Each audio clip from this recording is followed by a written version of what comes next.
Hi you guys, I look terrible, but I'm so sorry. This is how my life is. I figure I'm gonna keep it so real. Currently sitting my baby playpen. I got toys everywhere. I am in between work. My babysitter is napping with her right now, so I figure let's do a 9 months life update and see how life has been and just chat with you for a little bit because I feel like a lot has happened. So hi, if you've never been here before, my name is San. I am a first-time mom. I'm a little bit holistic. I really like to dive deep into the emotional and the physical and sometimes financial and all that aspect that I'm really interested in. I take everything very deeply and personally. So I hope that if that's you and we can be friends. But so I just want to give you a little bit of life updates, some challenges and finances. And I think that's important when it comes to nowadays in this environment and also in this economy. And we just turned to January of 2025 and things started out a little rocky. And this is by no means, oh, do what I suggest. This is not an advice video. I'm just sharing with you what's going on with my life, and if you want to be nosy, here it is. Let's do a little quick recap of my pregnancy journey, how I was becoming a mom, and what was the biggest adjustment from pregnancy to being a mom. To give you a little bit of background, I had a home birth. I did had an OBGYN at first, and then I kind of fired her. It's a long story. It's another story time for another day, but I ended up fire my OBGYN and hire a midwife, and then I gave birth successfully at home. And so my baby literally have never left this apartment aside from going to the park, going to the doctor and whatever. Never left, meaning that she literally came out of me in this apartment, and that's something that I'm very proud of and I hold truth. And in that journey of my pregnancy, I learned a lot. Now I wish that I had the courage to share my journey during my pregnancy, but honestly I was pregnant for the first time and I was so focused on keeping the peace. I'm sorry, I'm trying to process a tremendous amount of insane information In myself and keep the peace for my baby and learn everything that I can. So all that power I literally conjuring into studying for my birth, understanding baby, and keeping my mentally, physically, financially, and spiritually open and at peace. And that was honestly I don't want to say difficult to do, but at time it was difficult to do, and the mental load that it was taking me, because honestly society don't make it easy for us home birther mom. There was a lot of stressor and questions and a lot of doubts along with family and friends, and so I really need to hunker in and study, prepare for all I can, because what I really believe in was that you don't go into the Olympics not practicing, so then you don't go into your birth not knowing anything and not practicing, right? So even though it's our body and our rights and our body know what to do, you still need the knowledge of not to push, but what kind of mindset and how do you breathe and things like that. Really understand our body more, right? Because I feel like our body is just this oceans of resources, but how do we tap into that resources? How do we understand that resources? How do we understand ourselves? It's literally understanding ourselves and tap into our own power and our femininity. The beautiful thing that I found was the empowerment that I felt being a woman and believing my own body. And that was something that, if I had to say what the biggest thing that I learned in my pregnancy journey, it literally is that. The number one thing was believing myself. The second thing was keeping my own peace. So the adjustment from pregnancy to motherhood is completely different. They tell you how to study for your birth, how to prepare for your birth, how to prepare for the baby, but they would never prepare you fully how to be parents, how to be moms, how to have those sleepless nights, and how to prepare yourself when you're tired, you're sleeplessness, you're hungry, and you don't have the resources that you need at time. You don't have the help that you need at time. And how do you deal with that? How do you deal with a little bickering argument that might come up with your spouse?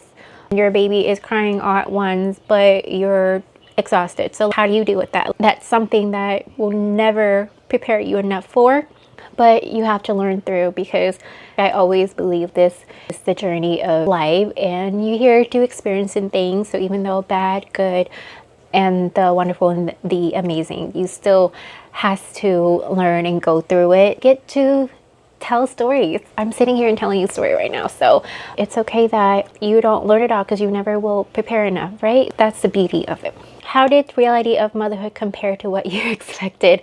Truthfully and honestly, I expected the absolutely worst, because I've never wanted a kid.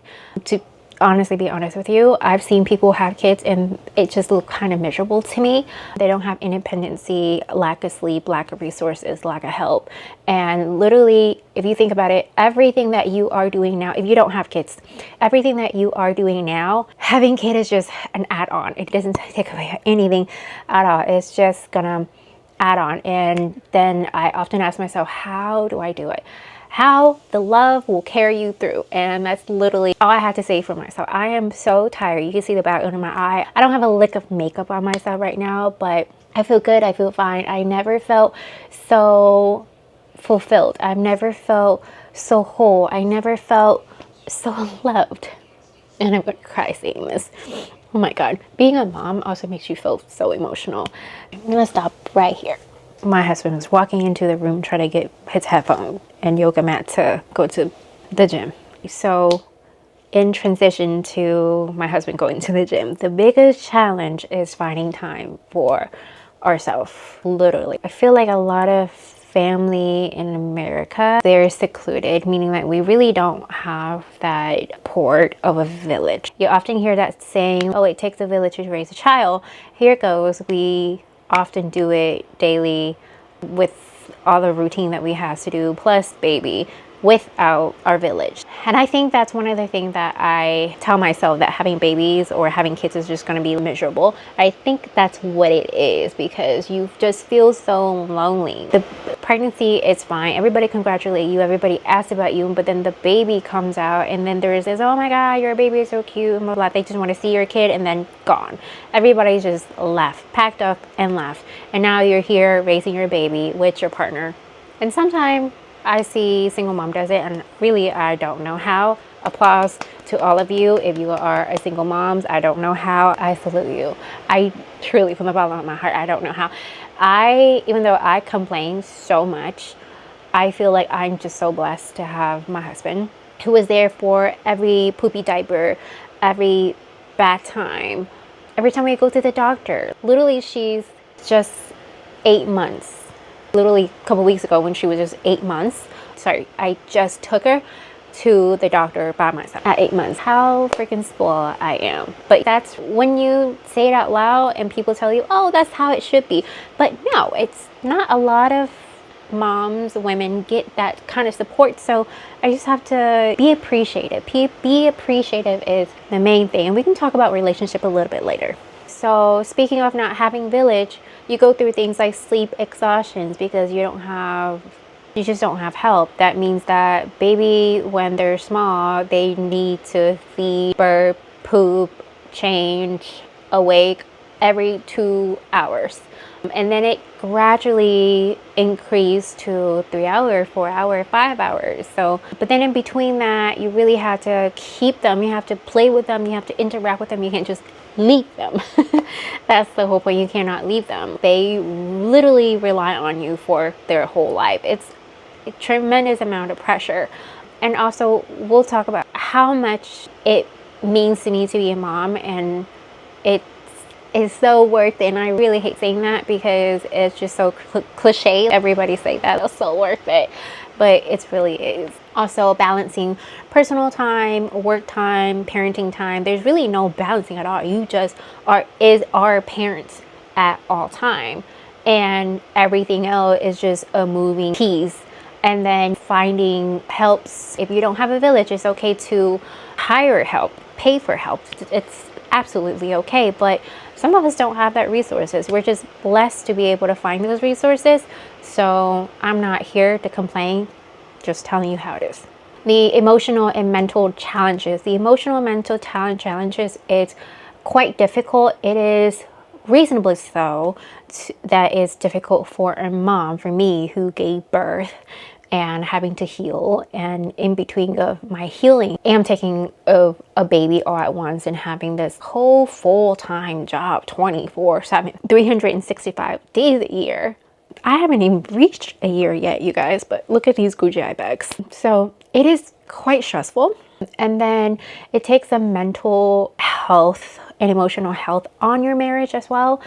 I do not have time alone with my husband because we just don't find time, and we are parenting at its the most rawest way to me.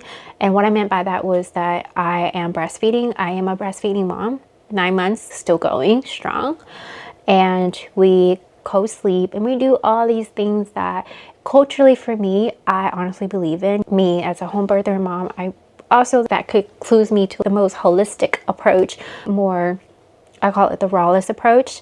And that means that we don't really have personal time, but I think we decided ourselves, and this is full of our decision that we made together, because you're married, you come into a conclusion together that this is going to be our daughter time and our time comes later. And that's just, I think that's beautiful. Although I miss him so much, and at times it is really hard. We're not gonna cry. Mom guilt, oh my gosh, how do I handle mom guilt? Mom guilt is hard. Mom guilt is hard because my job, I work for Chewy, so I'm about to quit. So I feel like by the time this video is out, I'm not gonna be with them anymore, and it's gonna make me feel so emotional. But they have been so amazing of giving me 2 more months of part-time so I can stay home with her and I didn't have to go into the office. And so I had 3 months of maternity leave time, and then I have an extra a month after, well, too many fingers, 3 months. Sorry, my eye is all watery and I can't see. Let me roll that back. So I have 3 months of maternity leave, and then the 4 months was a ramp up time, which means I get to work part-time and I don't have to go into the office, which we do need to go to the office mandatory for 2 days out of the week in office working. And because it's ramped up time, slow transitional time for a month, I didn't have to do that. And then I've asked them to go as a contractor so I don't have to leave, because I was still breastfeeding and I didn't want the whole pumping situation. I didn't want to be stressed out and then I'll leave all not able to provide supplies and keep up with my supplies and things like that. And so they were so kind to work with me to give me 2 more months of ramped up time. So that means I have 3 months of maternity leave and I have 3 months of ramped up time. It was 6 months. By the time my baby was 6 months, I went back to work full time. And even though I did all that and I have all those opportunity, I have all those resources and benefits and privilege, honestly, so much, I still have tremendous mom guilt. Most of the time I work from home. Right now I'm actually working. It's 4:30, so that's why I'm giving myself time to do this video. But I am a designer, so I don't go onto the Excel. I'm not on a phone call. I'm not on Excel. I don't do things simultaneously. I just do things by project. That means that when I'm just busy, I'm really busy. That means when I don't have anything to do, so I get to be around my babysitter with my baby, sometimes around all day to help. And she's here from 1 to 5, and then I have the morning with her.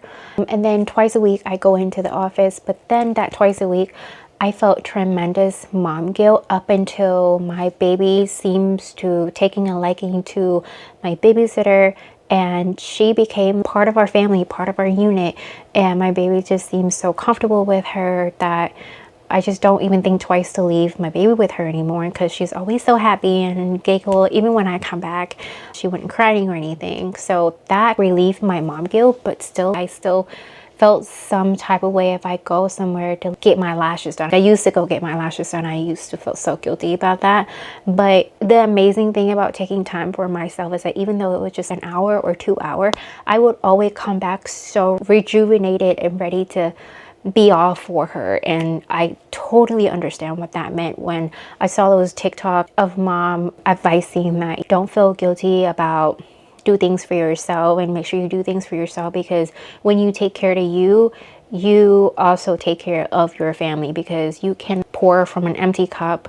Because even though you felt guilty, just by you being there and holding on and suppressing those emotions, you're not filling up your cup. So you are giving, even though you're here physically, your mentally is not here. And then you need to be mentally, physically, and spiritually and emotionally here with your family and with your baby. So by doing a little bit of something for yourself, lift up your spirit, and that will lift up your emotions, and that's definitely help with your physical, because you can make yourself sick by being so emotionally drained.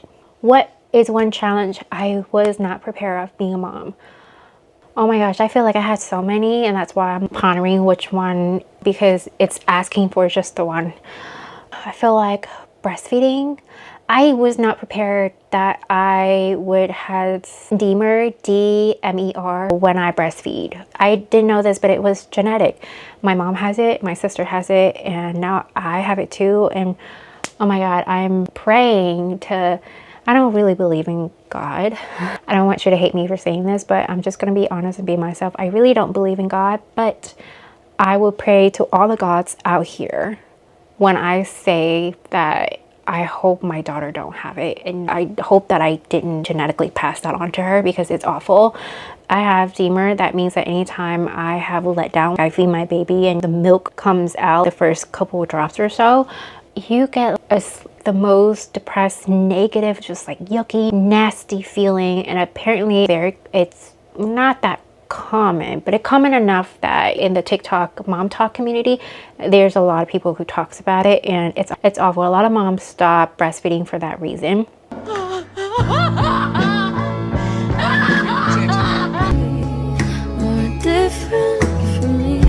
Does this sound like you?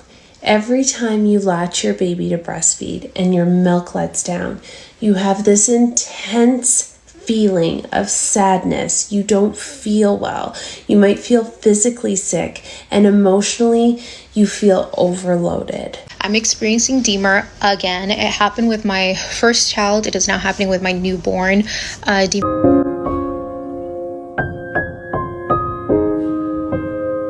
I'm not going to sit here and say, oh, I didn't stop, I'm better than you. But I truly don't drink cow milk myself. I'm lactose.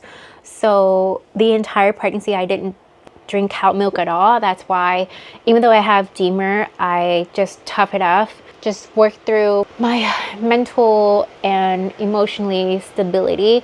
And I felt like my practice of meditations and calmness and peacefulness, it's really helping with the fact that my breastfeeding and the fact that I have DMER, because have I not had those practice and system that before pregnancy and before baby, I feel like I would have stopped. But anyway, that's another video for another time. But maybe mine was just not that bad. I felt like a lot of people felt. The way they described it is absolutely suicidal. It's awful. It's very mental draining and mental distressed. So financing and budgeting. Oh my God, financial, oh my God. I was so stressed becoming a mom, and there were just so many aspects that I psyched myself out, because as much as financial and budgeting is stressed out a dad, I know my husband is so stressed out at the beginning of her coming to life. I think it's just normal. To how am I gonna be able to provide? At one time he had 3 jobs, driving himself insane just to be able to feel like he can provide.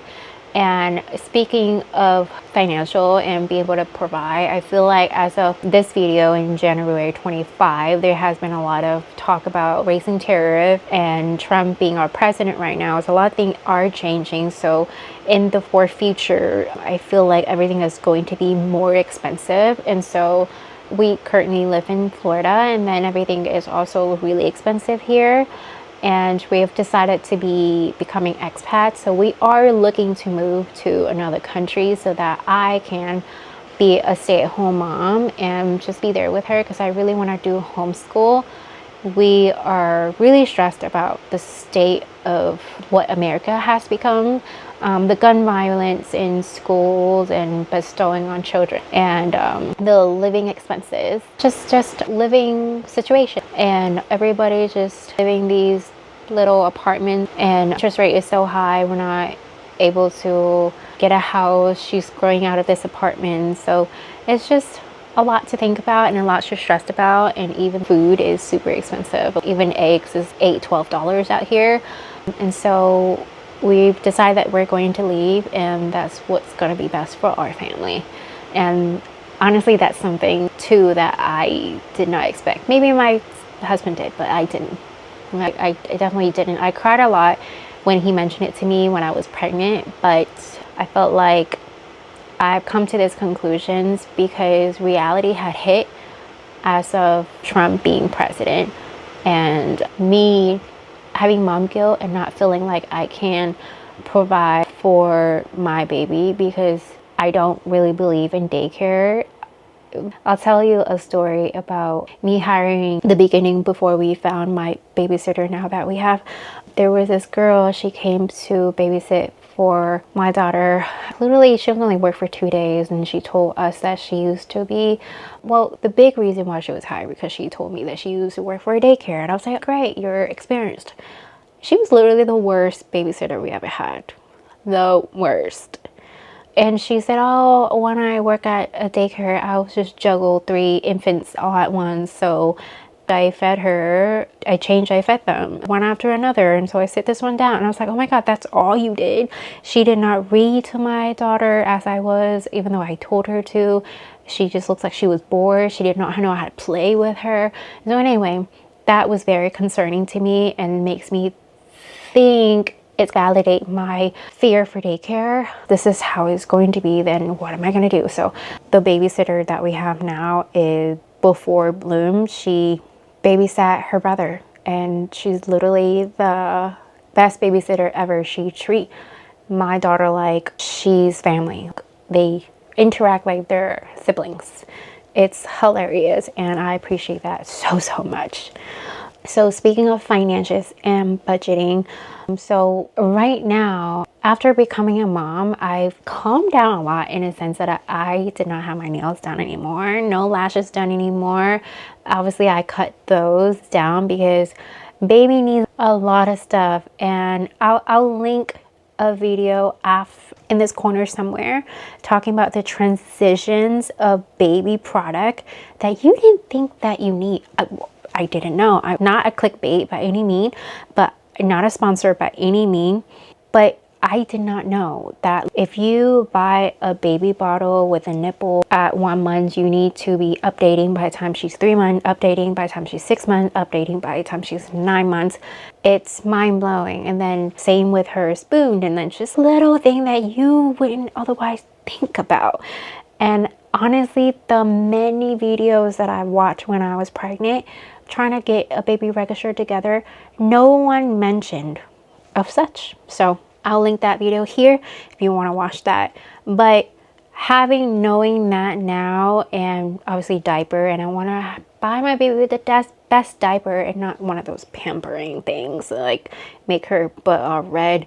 Those get expensive. So I found a little bit of way to cut down budget and things in there. And I also realized that products are being pushed to babies and mom constantly. And I honestly felt like I put so much in my baby registry, and I had returned so much because yes, you need a lot of stuff that works for you, but you don't also need a lot of other stuff that just don't really speak to you and your baby. Because once you have your baby, then you know exactly what you need, and you know what your lifestyle is going to be, your spacing, and that helps you narrow down so much more. So anyway, a little bit of advice for you if you are shopping for your baby registry is that instead of look at the brand, look at your lifestyle and what you like to do and how's your spacing is going to be. And if you have questions, oh, I don't really know if I need the hatch or something like that, then don't buy it until your baby's here. You literally need to believe that you are the only one person who can provide everything for your kid. You don't need all those gadgets. Sometimes my English is funny, and my husband is going to laugh at me watching that. I will always remember this. One day I was frantically texting my doula asking about, oh, do I need a silver nipples for breastfeeding? And this was what I was still pregnant about closely when giving birth. And she told me that the more you're buying, the more you're going to need those stuff.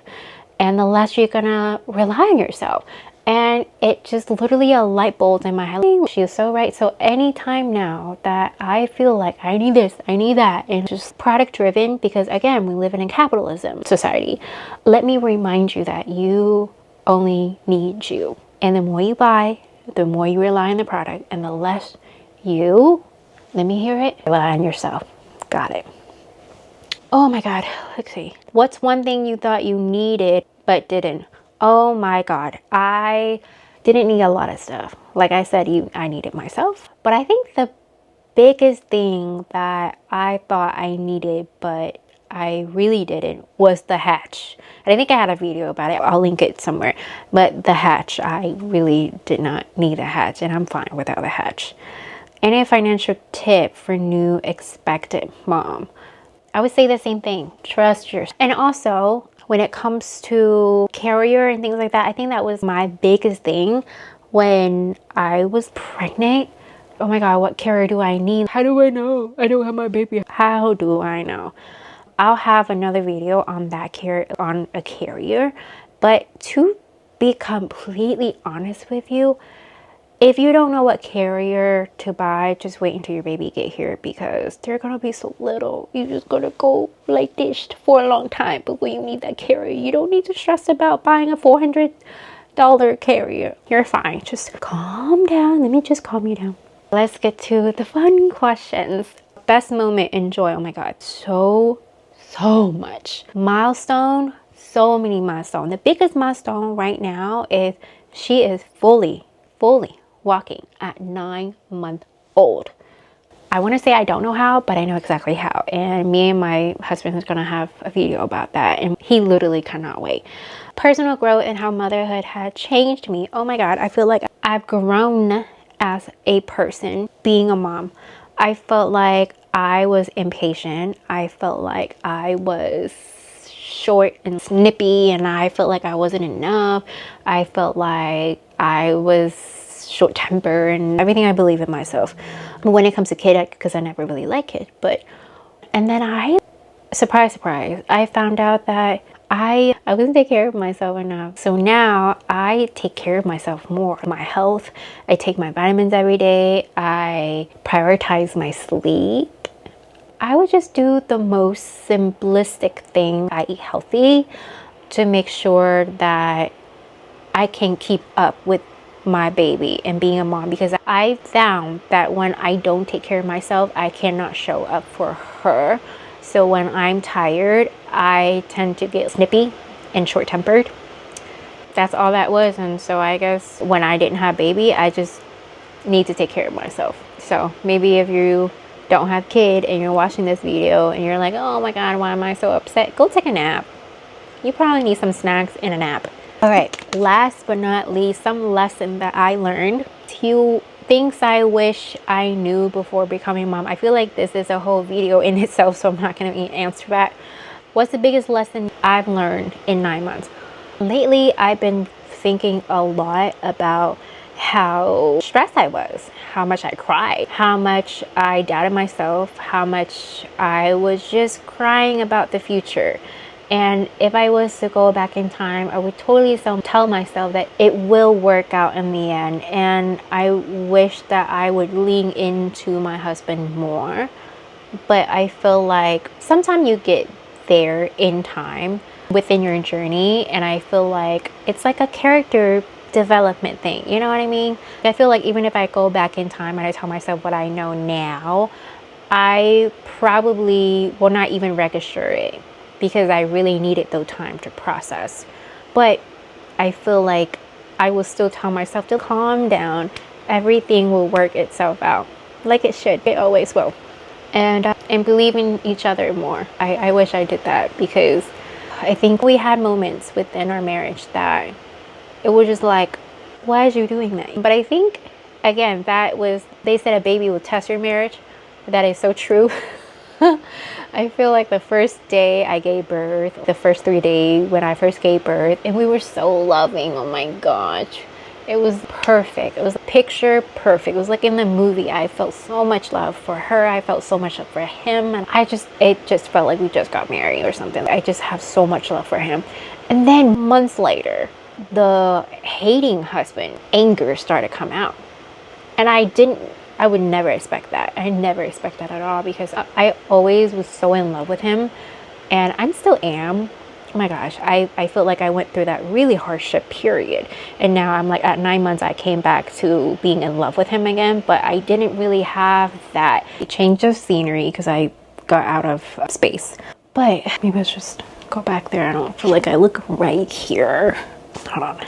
My tailbone's starting to hurt, and that's something I really didn't realize that was going to happen to me. Oh, it took 7 months for it to hurt consistently, and it's just so ridiculous. Now I'm always in pain. So anyway, I was just saying, I went through a really tough period of, I don't want to say falling out of love, but making that connection with him, because the adjustment becoming parents, I didn't have a long time with him, and the transitions of healing and being a mother and being a breastfeeding mother and all that taken into account, I also didn't have time for myself. And so we were figuring how to raise her, and then also adjusting to each other, becoming a parent. I knew him as somebody who I fell in love with, and he knew me as somebody who he fell in love with and chose. But we didn't ever met our parent version of ourselves. He never met the mom Sam, and I've never met the dad Jesse. And I quickly found out that Jesse is a very protective and I even said controlling dad at first, when he need his voice to be heard. Because in the beginning, baby needs a lot of mom time, and she only seems to be wanting me. So he felt sort of left out. He did his best that he could, but his bonding with her wasn't too much there yet as it is now. So to him, she was just like this responsibility that he needs to take care of. So that's just one reason. The other reason is that she constantly needs me, and she only needs me. So it's just hard for him to bond with her, especially she's a breastfeeding baby. And being number 3 is that because she's constantly with me, it seems like regarding her was just what I say, my way or the highway. And so he was trying to find his placing in her life as, where do I fit in as her dad, and trying to be heard in a sense. So we just go through this period that we have to work ourselves out. And once we figure that out, we're good. Understand each other and knowing each other triggers. And also, may I even add the cultural differences. Oh my God. I felt like we didn't really felt the culture differences so much when we were dating. It was there, but it wasn't much until our daughter came along. And it just really heightens everything to the max. Especially with grandparents aren't being involved, it's just a lot more. And I will go into it another day. Hopefully I get him to be on my channel and he can tell you guys his own perspective, because I feel like that would be so much fun. So I told you our exciting plan for our family. By the end of this year, hopefully we'll land in another country. That would be our next journey. I am just really excited to be homeschooling her. I definitely will share with you guys everything I learned. We are going to vlog our journey becoming expat. I feel like that definitely, and I hope to inspire more family to do the same, to empowered families to feel like you have options. You have yourself and you have your family, you have love. And there's really nothing much to be afraid of. When you are afraid and you have all these resources and you have love and you have a great jobs and you have all these things, like I said, supports and YouTube University, and somebody normal like myself talking about my own journey, it's like you are a bird in an open cage. Let's see, this is the cage and there's two little tiny column, and there's just big gaps everywhere. And you're this bird just hanging on to the two column. You're like, I can't get out. Would be you if you are living in fear. So anyway, I hope my content will grow as my baby grows. And I know I took a really long break, but long breaks are needed. Long breaks are okay. And I'm here to fill you in all the little gaps because honestly, I want to show up as a positive and inspiring self to you. And when I'm depressed and stressed, I felt like I really want to bring you that energy. So I hope that you stick around, stay, subscribe, and we talk soon. Bye!